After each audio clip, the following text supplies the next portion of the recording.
नियोजन केलं। रात्री 12च्या दरम्यान गर्दी मोठ्या प्रमाणावर होती। आपल्याला सगळ्यांनाच माहिती की थंडी जवळपास 8 ते 10 टेम्परेचर हे आत्ताच्या वेळेस पुण्यामध्ये असतं।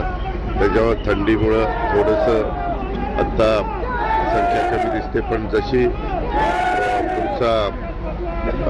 आमचा अंदाज आहे 10-11च्या पुढं प्रचंड गर्दी पुन्हा वाढेल आणि त्याचा फार चांगली जे काही काळजी असते ती काळजी राज्य सरकारने घेतलेली आहे। जो काही निधी लागतो त्या निधीमध्ये देखील कुठल्याही प्रकारची अडचण येणार नाही अशा प्रकारच्या पहिल्याच सूचना देण्यात आलेल्या होत्या। तो उपलब्ध करून देण्यात आलेला होता। कारण आता मध्ये आपल्या नगरपालिकेच्या निवडणुका झाल्या, नंतर जिल्हा आपल्या महानगरपालिकेच्या आचारसंहिता सुरू आहे, त्यानंतर लगेचच जिल्हा परिषदेची आचारसंहिता लागण्याची शक्यता आहे।